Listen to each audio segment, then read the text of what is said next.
Pinakamatapang at sa lahat na ng pinaka kayo na. Amen? Okay, so purihin po ang Diyos ngayong umaga. Kung may Bible po kayo, Romans chapter 16 verse 1, and we are reading right now, since today po ay Mother's Day. Tama ba? Mother's Day ngayon. Mabubusog nyo kaya kami ngayong umaga. Actually, every day is Mother's Day. Araw-araw po ay Mother's Day. Kung nakikita nyo lang yung pong sakripisyo ng mga nanay, ay talagang masasabi nyo napakatindi ng hirap po ng mga nanay. Okay, sino dito yung mga nanay na? Taas ang kamay. Ayan. Daming nanay ah. Sino po dito magiging nanay pa lang? Si Inky ba yan? Okay, siguro ngayong umaga, in-expect nyo na kung anong magiging mensaheng maririnig nyo. Nag-expect pa ba kayo ng iba? Let us pray. Lord, salamat po ngayong umaga, Panginoon. Thank you po sa biyaya at pagpapala that we have today. We stand by your grace, Panginoon. We stand, it is only by your grace, Panginoon, alone. Hindi yung righteousness namin, hindi yung katalinuhan namin, but it is you, Lord. Nahayaan mo na ngayong umaga, it is not our word, but it's your word.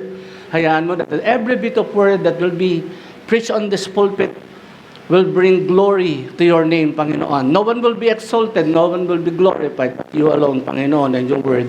And today, Panginoon, tinitiwala po namin sa ito, let your message, Panginoon, be preached today and continue to commend people na napakalaki po ng contribution sa buhay po namin, Panginoon. Salamat po at hiling namin at gabay yung tulong ng Espiritu Santo, giving us illuminations for the truth today to appreciate, Lord. We know and we believe that your word, Panginoon, are being designed to construct, to educate us, Lord. Kaya salamat dahil naniniwala po kami, wala pong mabibigyan ng kaluwalhatian at matataas, malibang ngalan mo lamang. Sa iyo ang aming papuri at pagdakila, sa pangalan ng Panginoong Hesus tayo magsabi ng Amen. Palakpakan nga po natin ang Lord. Okay, Romans chapter 16 verse 1. Yan. Okay, NIV. ESB, pwede ba? Okay, so sa ESB, ito po yung first exhortations na nung nilaunch po ang women's every Monday. Ito yung in-exhort ko sa mga women's.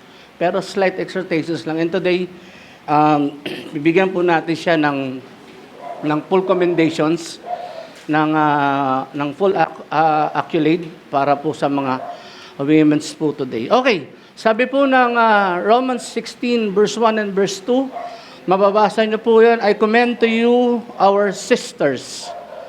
Ang pangalan po niya ay si Phoebe.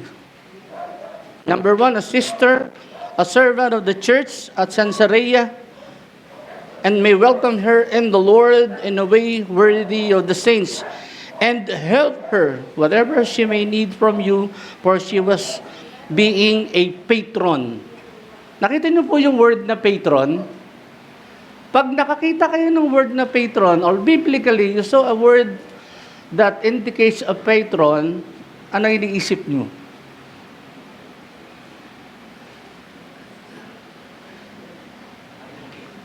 O sa Tagalog, patron. Yan. Alam niyo na pag sinagagalog ng patron yan, di ba? Yeah, yan dinerive yan. Yung word na patron. It is somewhat biblical. Merong certain connotations po when you are talking about a patron. Okay? A patron, marami po ibig sabihin po niyan. At a patron, then ang sabi po diyan, a patron of many and of myself as well. Okay, so bago po ang lahat, Happy Mother's Day po sa inyong lahat. Yan, ang aming lola, until now, kita nyo naman, di ba? Until now, maganda pa din. Kaya nagpasalamat po tayo na nandito yung ating mga asawa, yung inyong mga asawa pala, excuse me, Amen? So, tingnan nyo nga yung mga asawa nyo today. Yan. Pwede mo sabihin sa kanya na mapalad ako at ikay aking asawa. Para hindi masabi ni Brother Robert, no? Ano ka ba? Misnag pa. Amen? Mapalad ako kasi ikaw ang naging aking, sabi nga nila, kabiyak. Kabigat. Kabigat. Kabiyak. Yan. Okay, Salamat ikaw ang kabigat sa amin. yan. Di ba? Tandaan niyo po, when you sit and you stand in the church, isa lang ang sinabi nyo, till death do us part. Di ba? Tama ba? Sinabi pa sa inyo yun? Na tayo'y magsasama sa sa hirap at sakit, sa kalungkutan at karamdaman. Galing, no? Okay, so pag-aralan po natin ngayon ang modern day description of Saint Phoebe. So sa Phoebe, pag-usapan natin ngayong umaga. The word Phoebe ay, ang ibig pong sabihin niyan ay radiant, bright, or pure. So tatlo po yung descriptions po ng word na Phoebe. At the same time, si Phoebe po, babasahin yung mabuti in Romans chapter 16 verse 1. It was tawag doon ay an accolade chapter. Ibig sabihin po ng accolade chapter, it is a commendation chapter. No? Kasi kung babasahin po natin, titingnan yung mabuti ang binabasa ng Bible, merong mga certain portions na na-allocate po ang writer, tinitingnan niya yung mga maliliit na bagay in every details, then nilalagay po yan sa isang chapter na minsan hindi naman natin napapansin. Di ba? Halimbawa, nung Wednesday, di ba, si Epaphras yung pinag-usapan natin. Di ba? Minsan, si Rahab, napapag-usapan din natin. Sino pa? Si Maria and si Martha, sometimes napapag-usapan din natin. No, merong mga certain biblical character na sometimes isang daan lang na mababasa, or sometimes it is only a fragment, a sentence, a word lang na nagpapakita po sa kanya. Then all of a sudden, you will never see him again. No, mga ano lang ba, mga slight preview patungkol sa isang tao. Na binabasa, Romans chapter 15 was a personal greetings. Romans chapter 16 was a commendation chapter po. Sinulat po yan ni Pablo. Now, yung pong writer po ng Romans chapter 16, if ever nababasahin niya, buong chapter na yan, si Tertius po ang writer niyan. Yung nagsulat, si Tertius. Then si Paul, dinidictate niya, meron siyang scribe. Okay? So may scribe po yan. Then, sabi po ni Pablo in Romans chapter 15, this is the reason why, verse 22, sabi niya, this is the reason why I have so often been hindered from coming to you. But now, since I have no longer have any room for work in these regions, since I have longed for many years to come to you, I hope to see you passing as I go to Spain. So, si Paul po, heading for Rome na siya. So si Phoebe na pinag-uusapan natin today, since ngayon pong umaga ay Mother's Day or Women's Day, alam niyo po ba na ang women po ay isa sa pinakamahalagang bahagi po or parte ng pamayanan po natin. Napakarami pong programa ng gobyerno para sa kababaihan. Amen? Unlike dati. Naalala niyo ba yung pinakamalaking sunog dati? Kasi ang Women's Month po talaga is March. Yan talaga yung pinaka-first nilaunch ang March ang Women's Day dahil dun sa nasunog na pabrika sa Amerika na halos buong building ang mga kababaihan nagtatrabaho sa garments at textile, namatay sila lahat doon. And at the same time, naitayo po yung Women's League, nagtayo ng protesta, at doon po naitayo ang Women's Day. Diyan po naitayo yan dahil sa protesta, dahil sa napabayaan ng mga kababaihan at that time, dahil alam naman natin, pag sinabing babae, sa mga panahon po na yon ay tagalinis lang ng bahay. taga-alaga lang sila ng mga anak nila. Wala silang rights to work, and that's the reason why nung nagkasunog po sa Amerika at maraming mananahing babae ang namatay, doon lumabas at doon po tumayo yung tinatawag na activist po. And then eventually, every year, now and then, sineselebrate po natin ang Women's Month. So very very epic po siya, very sentimental po siya, that even sa ating pong Pilipinas, mga kapatid, ang Women's Month po is a law. Kino-commemorate po na yan, ginawa na po ng Senado yan, that every month must be the Women's Month. Bakit po? For what reasons binibigyan ng kahalagahan ang mga babae sa lipunan? Amen? Hindi po kayo nasa laylayan. Equal rights na po tayo ngayon. Amen? So ngayon po, sabi dito, mag-usapan natin, sino ba itong dapat natin pag-usapan today? Si PB. Ano ba basa niyan? PB ba talaga basa niyan? So si PB was a first century leader of the early church community in Caesarea. So isa siya doon sa mga leaders po ng church. Pero kung titingnan niyo mabuti, Romans chapter 16 verse 1 and verse 2, dadalawang sentence lang at chapter ang naka-assign po sa kanya. And everything, wala na kayong mababasa na makikita nyo. And yet, sabi ho ng historical context po niya, sinabi nga po ni Josephus, si PB was a first century leader of the Christian church community, makes a cameo appearances. So yung first appearances niya in Romans 16 verse 1, Paul graciously introduces her to fellow believers. Paul's words established Phoebe as a high standing in the church. Kasi pag binasa niyo yung buong chapter 16, iba-iba yung commendations. Right? Iba-iba po yung commendations na mababasa niyan. Halimbawa, sabi niyan, greet Prisca and Aquila, my fellow workers. Greet Apelles, who is approved in Christ. Greet my kinsmen, Herodion and Narcissus. Greet Tryphaemus and Tryphosa. Greet the beloveds. Greet Rufus, chosen in the Lord. Greet Asyncritus, Philegon, and Hermes. So sa lahat po yan, nandun sa buong chapter, as per commendation is concerned. Yung accolade po ang pinapangkil po dyan, ibig sabihin po ng accolade means a commendation. Pagpapakilala, pagpaparangal. So, once na nabanggit si PB as a first century leader of the Christian church, Paul was PB's high standing in the Caesarea. Yung Caesarea church na hindi po siya ang pastor doon, no? Leader lang po siya. At ang binanggit po ng verse 2, sabi diyan that you may welcome here the church sister PB a servant.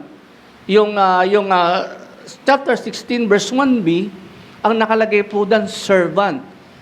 The word in the Greek, ang sabi po dyan is diakonos.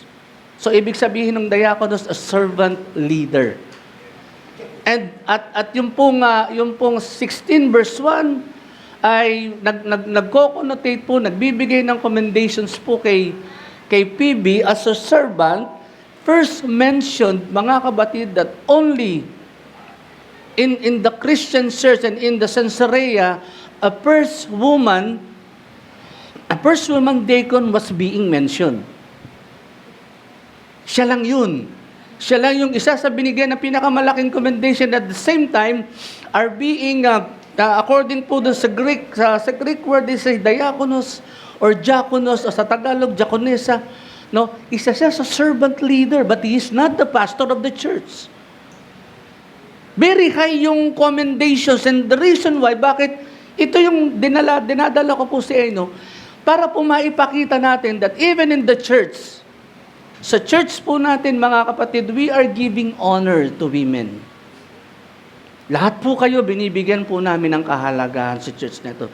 And that's the reason why we are commending you in this church. And we are thankful. Kasi kung wala kayo, wala naman ng church. Amen? Kung wala ang Sister Edith na nagpagal for over 30 years in this ministry, nasaan na ang church? Amen? Wala kayong magagandang at malulusog na mga member ngayong umaga? Di ba? So, highly commended po si PB in this church. Napakarami po ng mga bagay. Kasi po yung Sansarea Church, mga kapatid, this is part of the Corinth. Sa lugar po ng Corinth, it is a port area church. Yan po yung church na malapit doon sa daungan. Malapit po yan sa dagat, mga kapatid. At ang sabi po dyan, nandito yung Sansarea Church where PB was a high commended, a high ranking church leaders in the body of Christ. Question is, napakahalaga po ng mga babae sa church. Tingnan nyo mabuti ang inyong mga sarili. Sige, tingnan nyo. Yeah. Tinignan ba yung katabi? Tingnan nyo yung mga sarili nyo. Hindi kayo dinesign ng Panginoon just to simply sit in the church. Amen? Dapat po makita po natin na napakahalaga kung may mga pastors tayo, may mga elders tayo, may mga men leaders po tayo, as well as in the grace of God, lahat po tayo parehas. We all have gifts, right? And we all have functions and ministry to perform in the body of Christ. And today we are talking about PB, one of an early first century Christian leaders whose highly commendation comes from Paul. A very trusted women.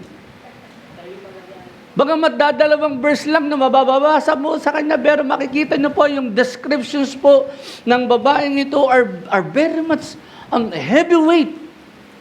Binigay po sa kanya yung pinakamaraming, bagamat dadalawang chapter lang yung kinumit sa kanya in Romans chapter 16, makikita niyo yung importance po. How a PB was become a high calibrated and a highly ranking members and leaders inside the body of Christ. Bakit? Kasi ang mga babae ginagamit sa church. That even in the Old Testament, makikita nyo, napakaraming magagaling na babae. Magagaling ba babae sa Old Testament? Matatapang pa nga di ba? Si Abigail, a woman of wisdom. Sino pa? Si Jael, a woman of courage. Sino pa? Si Rahab, a woman of hospitality. All of these women are even though na makikita nyo na napakaliit lang ng contributions nila, and yet they fit doon sa plano po ng ating Panginoon. And today, di ba, napakasimple lang. Hindi ko kailangan bigyan ng malalim na emphasis. Mahalaga, we encourage the women to participate in the body of Christ. You have your part in this church. Amen? You are being designed by God in this church. Si PB po, mga kapatid, you can see in chapter 16, verse 1 and verse 2, makikita nyo yung napakahalagang description sa kanya. In verse 1, you can see that sabi na, our sister PB, no, I commend to you our sister. Isa po yun sa first commendations. In the Greek word, it was adelphi, means a sister, a beloved in Christ. Ibig sabihin that yung mga women po natin today are a beloved members of the family of the Lord Jesus Christ, Acts 4:12 church, not in this local church, but in the whole as well. We are a beloved in this church. Kaya nga ang tawag sa atin, brothers and sisters. Pero may kasunod yun, ha? Baka basta ano kasunod nun? These are my brothers and sisters that who are doing the will of God. Basahin nyo lagi, wag nang lalulundagan. Baka mamaya, lundag kayo ng lundag, kaya nami-misinterpret nyo. Okay? So, as sisters in Christ, sabi dyan, it is a family. Endearingly calling her sisters, Paul claims PB as a family church father. Sabi ni John Chrysostom and Bishop of Constantinople observed that honoring PB was no slight thing. John Chrysostom po ang nagsabi na the church early fathers commended that honoring PB was no slight thing. Hindi yan simpleng bagay lang. Madalas po sinasabi ni Pablo, honor those who are worthy of honor. Tama po ba? So our beloved. So you can see one thing. Number one po, makikita nyo kay Bibi as a beloved members of the family of church. Diba? Sabi diyan that even though that we have many parts, but we belong to a same body and all of us are members of this church. Kaya hindi nyo pwedeng i-detach ang sarili nyo sa church. Amen? Pag pinutol nyo yung paa, ano na mangyayari sa katawan? Hindi na, putol na, wala nang paa. Pag pinutol nyo ang kamay, wala nang kamay yan. Hindi na yan makakagawa. Kaya dinisign tayo ng church ng Panginoon na sa body. Amen? You have your function with you. So whatever you have functions, whatsoever ministry you have today and you receive from the Lord, you functioned it. Huwag kayong papayag na aabot tayo ng 45 years on the present and in the future, 45 years na tayo, and still you are sitting in the church. Amen? Amen po ba? Okay. Verse, maganda, maliwanag po yung pinag-uusap. Number one is, an accolade for becoming a family of God. The recommendations that PB was a beloved sisters in Christ. Number two, sabi na, the accolade of servant and the deacon and the minister. A commendations po. Ang tawag ni Pablo kay PB ay servant. Tingnan niyo po sabi nan, I commend to you our sisters PB, servant. Yung sister po dyan, it denotes mga kapatid as a family. The second phrases was 16b. Sabi diyan, a servant of the church at the Caesarea. Now, basahin po natin, tingnan yung biblical, historical context po ng that. One thing that you can find in the book of Caesarea, there are no issue. Walang binanggit si Pablo na anything against the Caesarean church. Why? Kasi yung mga elders at leaders po doon are being highly and well commended. So they are functioning as well as being called by God. Kaya nga po tinignan ko yung Caesarean church, sabi ni Pablo, Paul is silenced in the Caesarean church. Why? Because the Caesarean church is a sound church. At si PB po ay bahagi doon. So number two, sabi na, our beloved PB, a servant, a diakonos, no, a benefactor, a succorer. Yun po ang ginamit po dyan. Diakonos is translated, the deacons in the NIV, the Revised Standard Version is a deacon and a minister. No, ang sabi po dyan, yan po yung ginagamit. Servant. When you are talking about a servant, alam niyo na ibig sabihin nun. Call to serve. Servant nga eh. Di ba? Hindi yung pastor. May tubig ka ba? Gusto mo paypayan kita? Ganun po ba? Hindi, joke lang po yan. Di ba? Ibig sabihin, call to serve. And second characteristic po, mga kapatid po ni PB, si PB po ay isa sa pinakamayamang member sa Caesarea Church. Bagamat hindi na in-include ni Pablo, PB was one of the business women and supporter of Paul in his ministry. Kaya pala nakakapag-travel to, meron siyang mayamang supporter na deacons ng church ng Caesarea.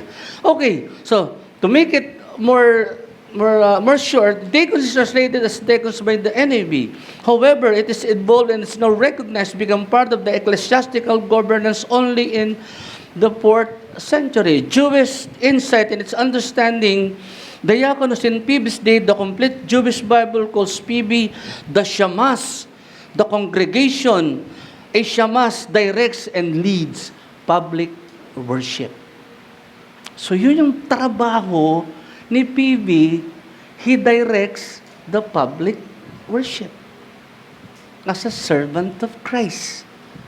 So, siyempre, asan na yung mga musicians? Di ba worship ang topic nyo every Saturday? So makikita nyo, worship is not just only on singing. Worship is about God and how you know God. Marami po ang ibig sabihin nun. At ang binabanggit po dyan ay bilang a deacon, sabi niya, a Jewish contemporary called a deacon is a shamas, one who leads public speaking and public worship. So he leads the congregation, but she is not the pastor of the church. Wala po kayong mababasa doon. Manggagawa po siya, servant. Pag sinabing servant, sabi ni Christ, di ba? Derived from the word Christ. Sabi ni Christ, I have come to serve but not to be served. Tinuro at inaral din po yan ni Kristo sa kanyang mga alagad nung nando sila for 3 years in the discipleship program. Mga kapatid, ang sabi ni Christ, whoever wants to be greater among you must be the servant of all. So, hindi siya mayaman. Hindi lang siya mayaman. Hindi lang siya successful leaders in the Sensorean Church. Hindi lang siya magaling. Pero, servant siya ng Panginoon. He always put himself in the form of a servant. Paglilingkod. Amen? Servanthood. Okay? Ano yung pangatlo? Yan na po yung pangatlo dyan. May pangatlo yan eh. The third commendation was, basahin po natin, verse 2, that you may welcome her in the Lord in the way worthy of saints and help her whatever, sabi dyan, welcome her in the Lord and help her whatever she may need from you, for she has been a patron and many of myself as well. Sabi po sa ibang translation, PB was a great help in the church. Patron. Diyan kinuha yung ginagamit ngayon ng alam niyo na, yung mga pinanggalingan natin. Di ba may tinatawag tayong patron ni San Vicente. Alam niyo po, yung patron na yun was derived from a Jewish word na maganda ang pinanggalingan po nun. Ang ibig sabihin po ng word na patron, siya yung gumagawa ng mabuti, siya yung nagbibigay ng pagkain, siya yung nag-aalaga, siya po yung tagatulong, siya po yung ginagamit po na shedding people from suffering and fighting the battles of the oppressed. The helper may have started around the 9th century, ecclesiastically authorized, was male-centered. PB was a patron, wealthy and well-respected, who uses her influence to help him and the other Christians. Quite possibly, PB had agreed finance during Paul's dream of going to Spain and in his missionary work. So ano po yun? Si PB ay babaeng malaki ang pakinabang sa loob ng church. Kaya nga ang tawag sa kanya, a patron. A patron is a one who help, a one who support, a one who finance, di ba? Kaya nila kinuha si patron ng Sino ba si patron bigyan niya? Si San Vicente. Tinawag siyang patron kasi siguro sa panahon ni San Vicente gumagawa siya ng mabuti. Kinapit po 'yon ng mga Catholic. Ginamit nila yung word na the patron. Ang ibig sabihin ng word the patron, mga kapatid, ang ginagamit po din is the one who uses his leadership, his finances, the one who helps people. Kaya nga po ang sabi na the third thing that you can see, and he help in whatever she may need for you, for she has been a patron for many. He has been a help. She has been a help. She has been a relief. She has been an encouragement and comfort in the church. So yun yung characteristic po niya, yung katangian po ni PB. And the last part, mga kapatid, na characters meron po si PB, PB was an emissary in the church. Alam niyo po ba yung word na emissary? Yung emissary po, mga kapatid, tandaan niyo po, ang sumulat po ng letter na to as si Tertius, at yung letter po na yan, dinictate ni Pablo, then pinadala, no? Pinadala po yan, sinend po yan, at ang carrier po niyan ay si PB. Okay? So ganito yon. Kung si PB pupunta ng Corinth, the first message, the first destination of PB was in the Corinth. During his travel, she had to memorize whatsoever written in the letter.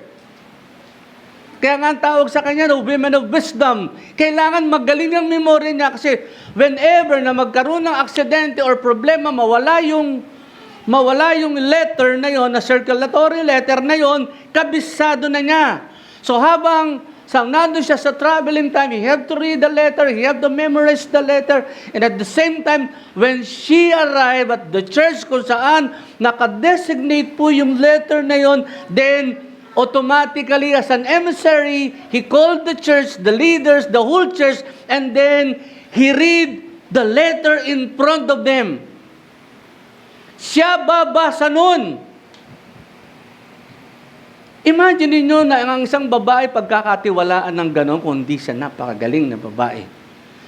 Then, after reading the letter, the circulatory letter, sa loob po ng church, nasa kanya yung responsibility to answer any certain questions na ibabato sa letter.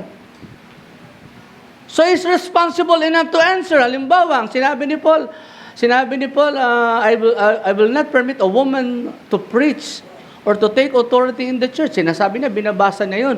Then if someone will raise their hand and ask and questions that letter, yung emissary will be the responsible person to answer the question.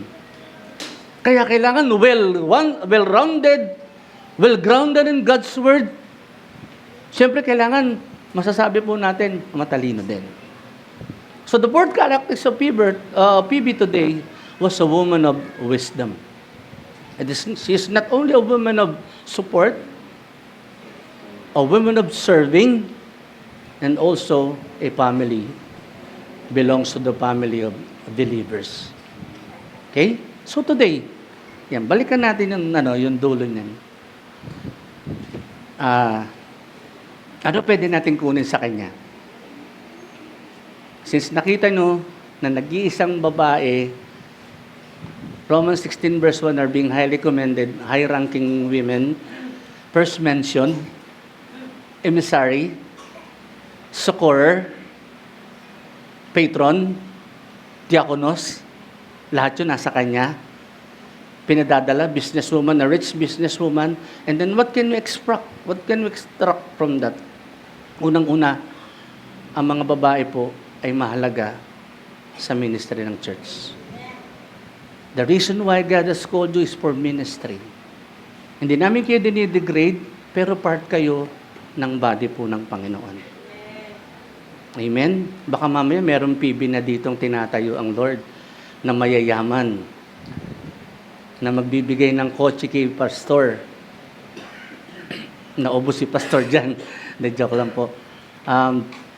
We can extract na ngayon pong umaga, as per conclusion is concerned, congratulations po sa inyong mga women that you are being called by God to serve in the ministry.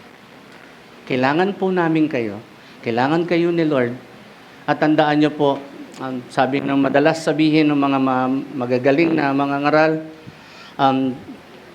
every man's success lies of women.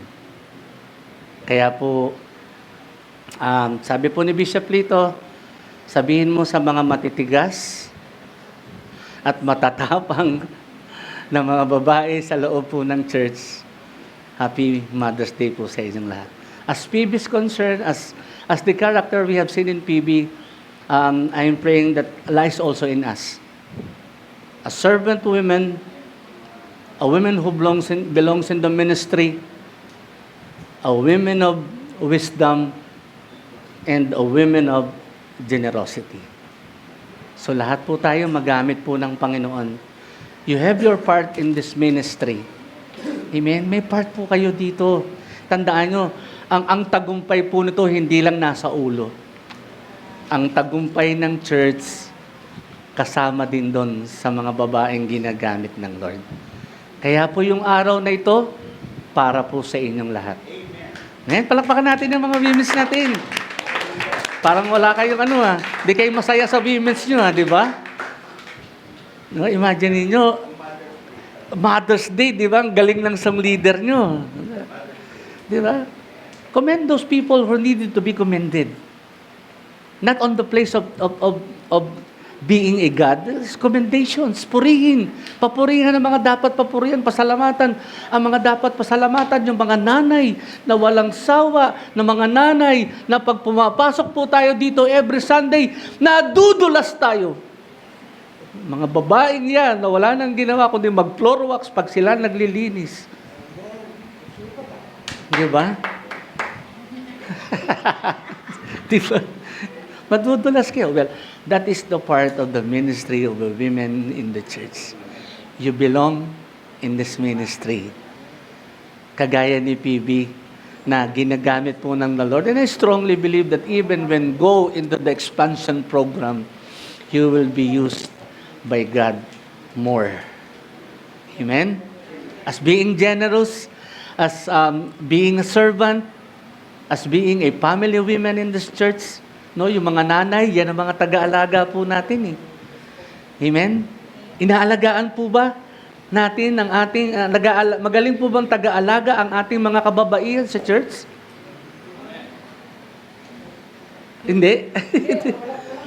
Alam niyo po ba na ang mga babae ang magagaling mag-alaga sa pastor? Agree ba kayo doon? I agree. Actually, one of our first supporter and tagatulak sa ministry is the women's ministry. Dahil niyo po yan. Nag-start po kami zero. Wala kaming belt. Wala kaming shoes. Nag-start kami sa ministry. Alam niyo, may mga babaeng nasa likod po namin. Yung mga very generous enough na mga women in the ministry, kino-commend ko sila. Kasi kung hindi nila kami in-encourage, wala kami dito. Di ba? Wala nga ako sinturon Sabi ni Pastor, Brother Nick, bibili kitang sinturon for you to become more presentable in the church. Di ba yung nag-i-encourage? Pastor, kumain ka na ba? Di ba? Ayan yung mga kababaihang hindi ko makalimutan in the ministry and part of this ministry, and even I'm standing here today, it is because of the women ministry. Di ba? Di ba? Piliin nyo. Yan ang mga babaeng inilagay po ng Diyos sa buhay natin. Kaya sila po ang pasalamatan natin at lagi po naming ipanalangin. Lagi po namin kayo pinapanalangin. Because apart from you, bahagi po kayo ng success po ng ministry ng mga kalalakihan. At even in this church. So without further explanation, Happy Mother's Day po sa inyong lahat. At nawa patuloy pa kayong dumami. Patuloy pa kayong gamitin ng Panginoon sa mas maraming kaparaanan. And become more PB every day. At higit sa lahat, may mga wise na tatayo pa sa church. Na mga kababaihang selfless, generous, at mga kababaihang laging tumutulong sa mga kamanggagawa po ng Diyos. Okay, let us pray. Lord, salamat po